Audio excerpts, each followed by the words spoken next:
একটা বিড়ি খাওয়ার লেগে খালি 5 মাস ঘুরতেছে। না না, আপনাদের এলাকার মানুষ খুব ভালো। একারে টাকা পয়সা দেখে না যায় না, 3টে বিড়ি দিলে যথেষ্ট। ঠিক, হ্যাঁ আমি কি তাই বলতেছি? তো কিছু লোক আছে, নাম হলো আবু বকর সিদ্দিক, নাম আছে কাজ নাই। নাম হলো ইমান আলী, ভিতরে ইমান নাই।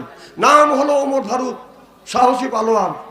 বিড়াল যদি বলে মেও, আর ওই এলাকায় নাই, আছে না নাই? নাম হলো আবু বকর সিদ্দিক, অর্থাৎ বিশ্বাসী।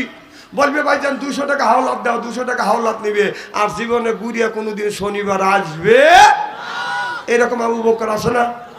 আবার দোকানে বাকি খায়, সেই দোকানের পাশ দিয়ে ঘুরে না, আর এক মুহূর্তে ঘুরিয়ে যায়। এ বাঙালি আছে না নাই?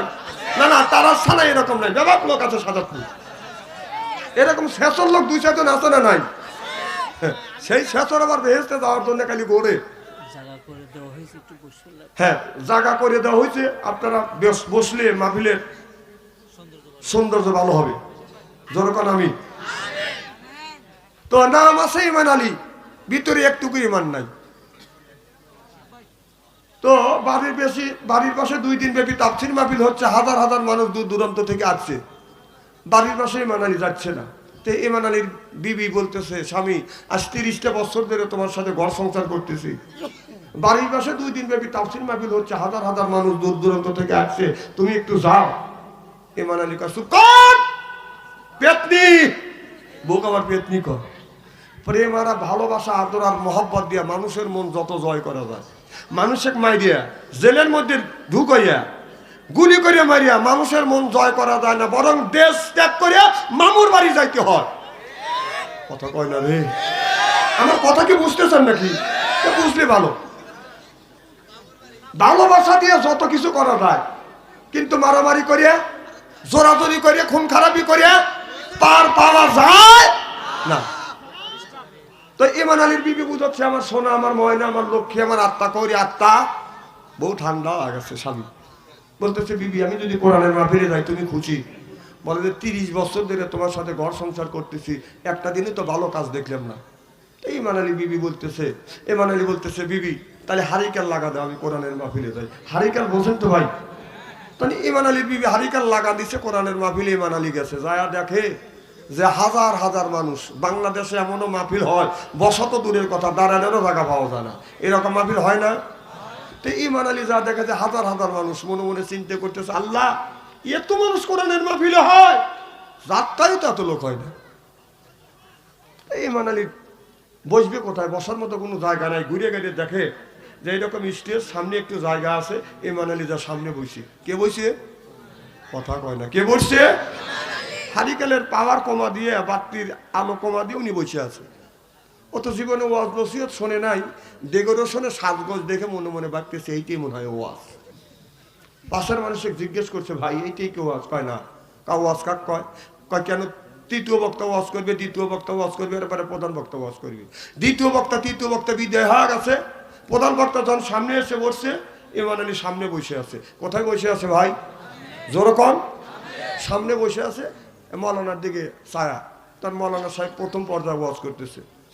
আমার ভাইরা, আমার দেশের অবস্থা বেশি ভালো না, তবে আমাদের ভিতরে যে ইমান আছে, এই আমাদের ভিতরে বাজান আপনাদের সুন্দর পরিবেশন দেখে, মনোরম পরিবেশন দেখে আমার মন বলতেছে ইমান এখানে আছে। হাত দিয়ে যে ইশারা করছে, ইমান কয় সাক্ষী। এতগুলি লোক আসলো, হুজুর কাউরে ধরল না, হুজুর আমাকে ইমান এখানে আসছি, আমি ইমান এই জায়গায় আসছি। এই খবর যদি হুজুর জানে, হুজুর আরো গুমার ফাঁস করবে, ইমান মানুষের আইলো ঠেলে, যা এখানে আমি থাকবোই না। ইমান আলী চলে যাবে। যাই বাপ উঁচু হয়েছে, যাই বাপ এক পর্যায়ে মৌলানা সব ওয়াজ করতেছে। আমার ভাইয়ের, আমার দেশের অবস্থা বেশি ভালো না, তবে আমাদের ভিতরে যে ইমান আছে, ইমানটা কিন্তু এখন যাই বাপ। ইমানটা সাক্ষী কিরে, আমি যাই বাপ এই খবর হুজুর যদি জানে, হুজুর তো আরো গুমার ফাঁস করবে, যা এখানে থাকাও যাবে না। হুজুর বলবে যে ইমান সুদও খায়। ইমান আলী হামা গরু দিয়ে গেটের সামনে যা গাড় গুঁড়ো দেখতেছে যে হুজুর কিছু কয় নাকি। এক পর্যায়ে মৌলানা সব ওয়াজ করতেছে। আমার ভাইরা, আমার দেশের অবস্থা বেশি ভালো না, তবে আমাদের ভিতরে যে ইমানটা সেই ইমানটাকে সব মানুষ মিলিয়ে শক্ত করিয়া মজবুত করিয়া ধরো।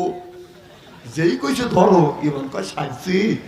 এতগুলি মানুষ একটা করে যদি থাপা দেয় আমার জানি তো পারবে না। ইমান আলী করছে কি উঠে দৌড় চড়েছি। বিশ্বাস করেন ভাই, ইরির খেয়া কেবলই 2 সের বই পানি দিচ্ছে আর 2-1খান বই বুনছে। আতালতে চাইতে পারে না, দুবুর দুবুর পড়িয়ে যায়, কাদা দিয়ে জরা গেছে। ইমান আলী কিসের কাদা? বাড়িতে যা দেখা যায় ইমান আলী বিবি ঈশান নামাজ পড়ে আল্লাহর কাছে হাত তুলে মোনাজাত করতেছে, আল্লাহ আমার স্বামী কোরআন বোঝে না, হাদিস বোঝে না, আল্লাহ আমি সুন্দর করে বুঝাইয়া কোরআনের মাহফিলে পাঠা দিতে পেরে আমি নিজের জীবন ধন্য মনে করতে পেরেছি।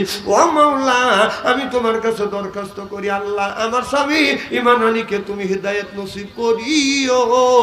এই বলে বলে বিবি দোয়া করতেছে, ইমান আলী পিছনে দাঁড়াইয়া বলতেছে তো হিদায়াত ছুটোই। একবার হাত দিয়ে বসায়, একবার পাও দেওয়া। ইমান আলীর বিবি বলতেছে, স্বামী কত মানুষ কোরআনের মাহফিলে যায় হেদায়েত প্রাপ্ত হয়ে আছে, আর তুমি এসব পাগলামি শুরু করলে। ইমান আলী কয়, পাগলামি দেখলি কি? তুই যে পাম্প পট্টিতে পাঠা দিলি, হুজুর যখন বললো যে সব মানুষ মিলিয়ে ইমানকে শক্ত করে মজবুত করে ধরো, তোর ইমান যদি না দৌড় দিত তোর ইমানের 12টা বাধা থাকতো। তা আমাদের ভিতরে যে ইমান আছে, ইমানের 12টা বাধার কাম শেষ। যতক্ষণ ঠিক কিনে আমার ভাইরা, আমরা যারা কোরআনের মাহফিলের মধ্যে আসি আল্লাহর বান্দার করবো না কোনো রকমের দান্দা, কোরআনের সাথেই থাকবো, আমরা বান্দা। এই জন্য হয়ে গেছি আমরা আল্লাহর বান্দা। যতক্ষণ সুবহানাল্লাহ। কোরআনের মাহফিলের মধ্যে আসছি আমরা আল্লাহর বান্দি, আর করবো না কোনোদিন স্বামীর সাথে বন্দি। কোরআন হাদিসের কথা শুনে বাড়ি চলে যাব হইয়া আল্লাহর খাঁটি বান্দি। সুবহানাল্লাহ বললাম না? আমরা কোরআনের মাহফিলে যারা আসি, এরপরে সুন্দর করে বাদাম বসি, পাইয়া দিছে চাদর, এরপরে বাদান আমরা মনে করি হায়রে আমাদের কদর। যারা থাকতে দাঁড়িয়ে ওদের বুদ্ধি গেছে কমিয়ে, যারা থাকে বসে দাঁড়ে না মানুষ দেখে মনে মনে হাসে। কেবা লাগে এখন তারা রয়েছে কেন হরো কে? লা ইলাহা ইল্লাল্লাহ, লা ইলাহা লা ইলাহা ইল্লাল্লাহ মুহাম্মাদুর রাসূলুল্লাহ সাল্লাল্লাহু আলাইহি ওয়াসাল্লাম।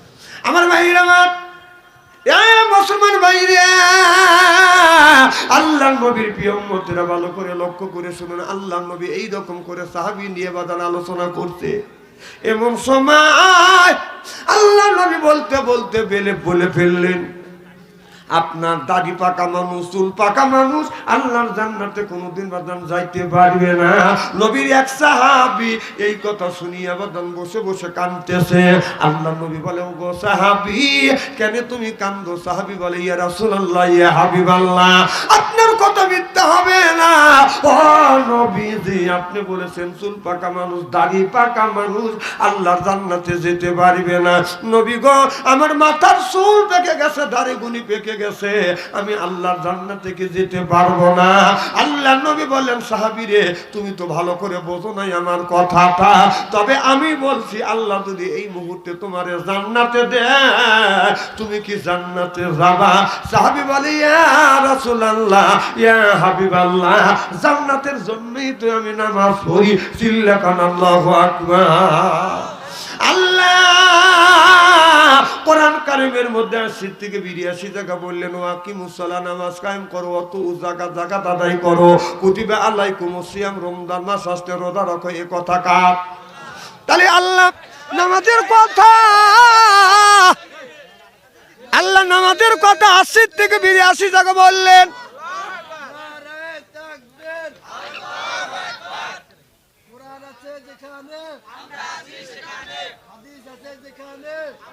আচ্ছা, এইরকম অবস্থা হয় কে? না না, ওমর মুকা লুজ কালেকশন পাচ্ছে।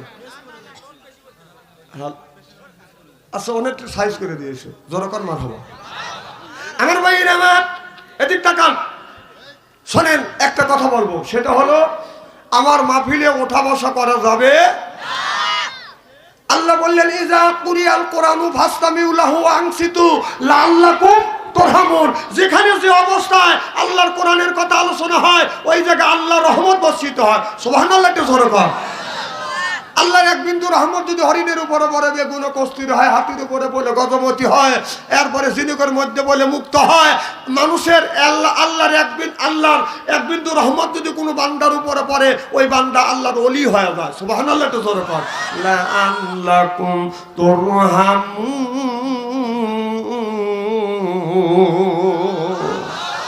তাহলে 1 নাম্বার ওঠা বসা করা যাবে। আর 2 নাম্বার আমার দিকে চায়া থাকতে হবে। আমি যদি বলেন হুজুর মাহফিলে এসে কি বিপদে বললাম, ওঠা বসা কি করে যাবে না? হ্যাঁ যাবে। যদি যখন যাওয়ার যদি জরুরত হয়, বিপদ আসতেই পারে মানুষের। 1 আঙুল তুলবেন তাহলে বসবো যে প্রসাবের চাপ দিছি, 2 আঙুল তুললে আমি বলবো যে টয়লেটের চাপ দিছি, 3 আঙুল তুললে